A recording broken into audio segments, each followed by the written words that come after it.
Hello ನಮಸ್ಕಾರ. ಸಮಯ ಸಾಧನೆ ಚಾನಲ್ಗೆ ಸ್ವಾಗತ.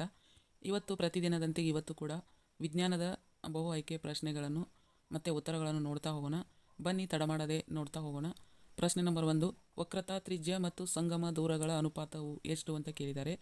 ವಕ್ರತಾ ತ್ರಿಜ್ಯ ಮತ್ತು ಸಂಗಮದ ದೂರಗಳ ಅನುಪಾತವು ಎ 1:2, ಬಿ 2:1, ಸಿ 1:1, ಡಿ 2:2. ಸರಿಯಾದ ಉತ್ತರ ಯಾವುದು ಅಂತಂದರೆ ಇಲ್ಲಿ ಸರಿಯಾದ ಉತ್ತರ ಬಿ 2:1. ಪ್ರಶ್ನೆ ನಂಬರ್ 2, ನಿಮ್ನ ದರ್ಪಣದಿಂದ ಉಂಟಾದ ಪ್ರತಿಬಿಂಬವು.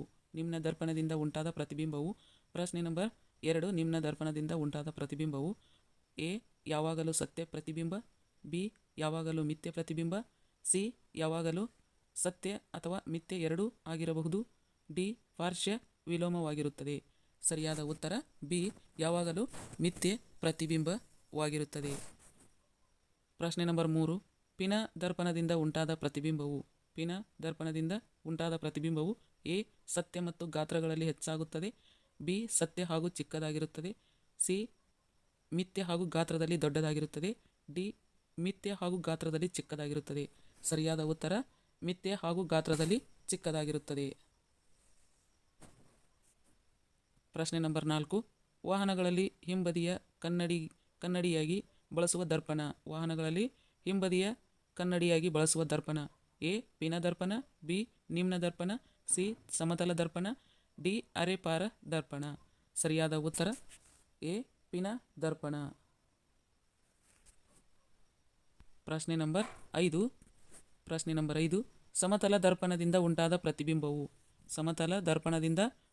ಪ್ರತಿಬಿಂಬವು ಎ ನೈಜ ತಲೆಕೆಳಗಾದ ದೊಡ್ಡದಾಗಿರುತ್ತದೆ, ಬಿ ಮಿಥ್ಯೆ ನೇರವಾದ ಅದೇ ಗಾತ್ರದಾಗಿರುತ್ತದೆ, ಸಿ ನೈಜ ನೇರವಾದ ಅದೇ ಗಾತ್ರದಾಗಿರುತ್ತದೆ, ಡಿ ಮಿಥ್ಯೆ ತಲೆಕೆಳಗಾದ ದೊಡ್ಡದಾಗಿರುತ್ತದೆ.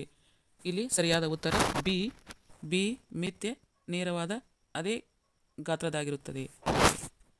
ಪ್ರಶ್ನೆ ನಂಬರ್ 6, ಈ ಕೆಳಗಿನ ಯಾವ ಕನ್ನಡಿಯು ವಿಶಾಲವಾದ ವೀಕ್ಷಣಾ ಕ್ಷೇತ್ರವನ್ನು ಹೊಂದಿದೆ. ಎ ನಿಮ್ನ ದರ್ಪಣ, ಬಿ ಪಿನ ದರ್ಪಣ, ಸಿ ಸಮತಲ ದರ್ಪಣ, ಡಿ ವರ್ಣ ದರ್ಪಣ. ಇಲ್ಲಿ ಸರಿಯಾದ ಉತ್ತರ ಬಿ ಪಿನ ದರ್ಪಣ. ಪ್ರಶ್ನೆ ನಂಬರ್ 7, ವಸ್ತುವಿನಷ್ಟೇ ಗಾತ್ರದ ಪ್ರತಿಬಿಂಬ ಪಡೆಯಲು ವಸ್ತುವನ್ನು ಈ ಕೆಳಗಿನ ಯಾವ ಸ್ಥಾನದಲ್ಲಿಡಬೇಕು.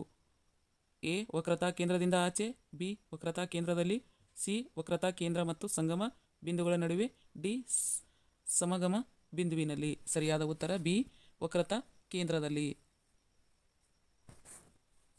ಪ್ರಶ್ನೆ ನಂಬರ್ 8, ನಿಮ್ನ ದರ್ಪಣದಲ್ಲಿ ಮಿಥ್ಯ ಮತ್ತು ನೇರವಾದ ಪ್ರತಿಬಿಂಬ ಪಡೆಯಲು ವಸ್ತುವನ್ನು ಈ ಕೆಳಗಿನ ಯಾವ ಸ್ಥಾನದಲ್ಲಿರಬೇಕು. ಎ ಅನಂತದಲ್ಲಿ, ಬಿ ವಕ್ರತಾ ಕೇಂದ್ರದಲ್ಲಿ, ಸಿ ಸಂಗಮ ಬಿಂದುವಿನಲ್ಲಿ, ಡಿ ಸಂಗಮ ಬಿಂದು ಮತ್ತು ದರ್ಪಣ ಧ್ರುವಗಳ ನಡುವೆ. ಸರಿಯಾದ ಉತ್ತರ ಡಿ ಸಂಗಮ ಬಿಂದು ಮತ್ತು ದರ್ಪಣ ಧ್ರುವಗಳ ನಡುವೆ. ಪ್ರಶ್ನೆ ನಂಬರ್ 9, ಪ್ರತಿಫಲನದ ನಿಯಮಗಳು ಅನ್ವಯವಾಗುವ ದರ್ಪಣ.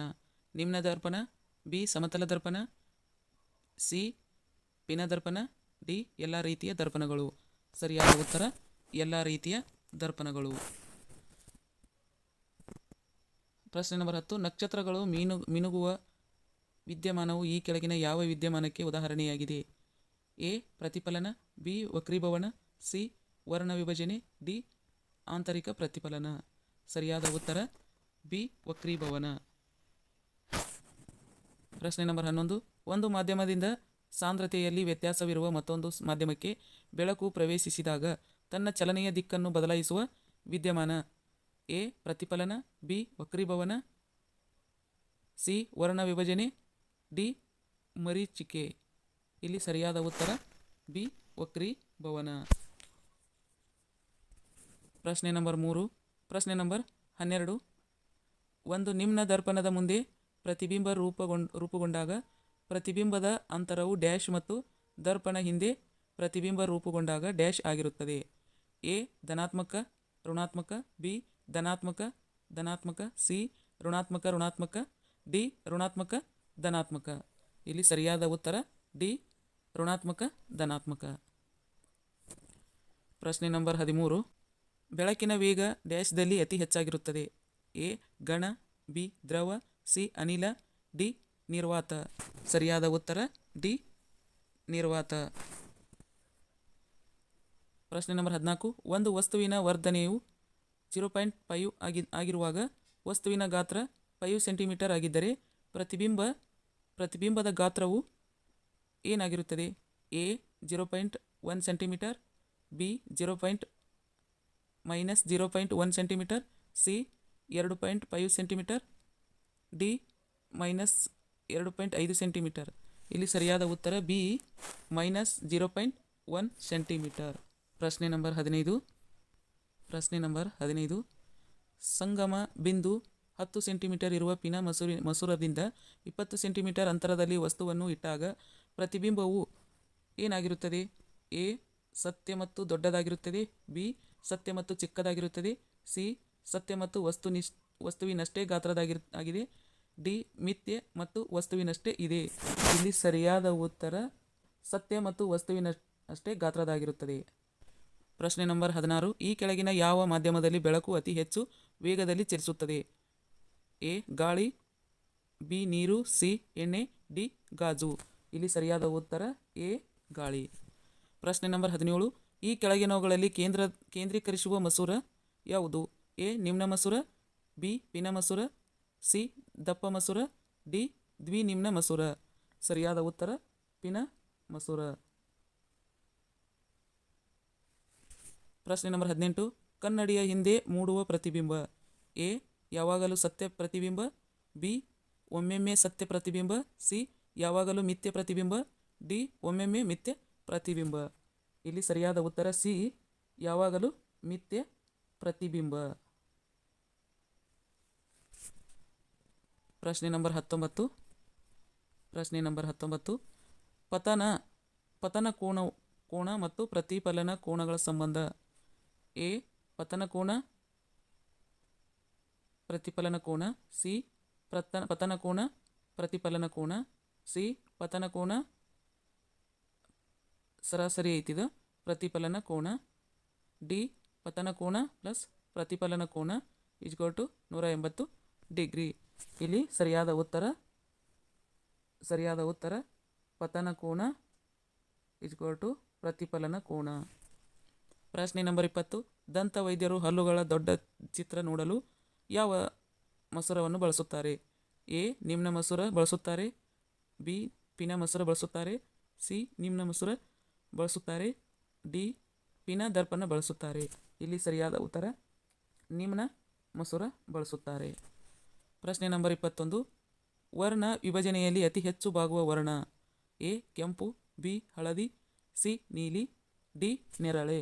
ಇಲ್ಲಿ ಸರಿಯಾದ ಉತ್ತರ ಡಿ ನೇರಳೆ. ಪ್ರಶ್ನೆ ನಂಬರ್ 22. ಕಾರಿನ ಮುಂಭಾಗದ ದೀಪಗಳಲ್ಲಿ ಬಳಸುವ ದರ್ಪಣ. ಎ ಪಿನ ದರ್ಪಣ, ಬಿ ನಿಮ್ನ ದರ್ಪಣ, ಸಿ ಪಿನ ದರ್ಪಣ, ಡಿ ನಿಮ್ನ ದರ್ಪಣ. ಸರಿಯಾದ ಉತ್ತರ ಬಿ ನಿಮ್ನ ದರ್ಪಣ. ಪ್ರಶ್ನೆ number 23.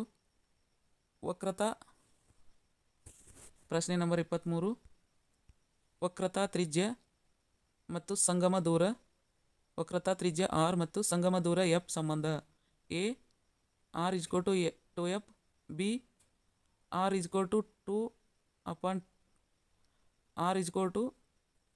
2f/2, C r = f, D r = f+2.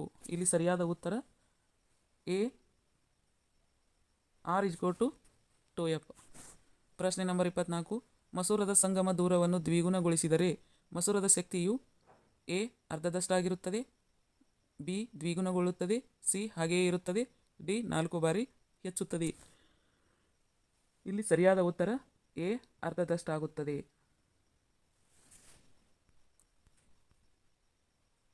ಇಲ್ಲಿಯವರೆಗೆ ನಾವು ಕೆಲವೊಂದಿಷ್ಟು ಪ್ರಶ್ನೆ ಮತ್ತು ಉತ್ತರಗಳನ್ನು ನೋಡ್ತಾ ಬಂದಿದ್ದೇವೆ. ಇನ್ನು ಮುಂದೆ ನೆಕ್ಸ್ಟ್ ವಿಡಿಯೋದಲ್ಲಿ ಜೀವಶಾಸ್ತ್ರದ ಬಗ್ಗೆ ನಾವು ನೋಡ್ತಾ ಹೋಗೋಣ. ತುಂಬ ಇಂಪಾರ್ಟೆಂಟ್ ಆದಂತಹ ಜೀವಶಾಸ್ತ್ರದ ಬಗ್ಗೆ ಮುಂದಿನ ವಿಡಿಯೋಗಳನ್ನು ಮಾಡ್ತಾ ಹೋಗ್ತೀನಿ. ನೀವು ಎಲ್ಲ ನೋಡ್ತಾ ಹೋಗ್ತೀರಿ ಅಂದ್ಕೊಂಡಿದ್ದೀನಿ.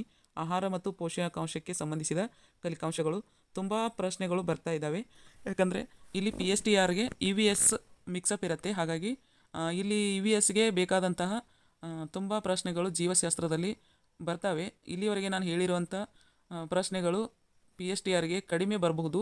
ಆದರೆ ಇನ್ಮೇಲೆ ಹೇಳ್ತಾ ಇರೋದು ತುಂಬ ಇಂಪಾರ್ಟೆಂಟ್ ಆದಂಥ ವಿಷಯ ಇರುತ್ತೆ.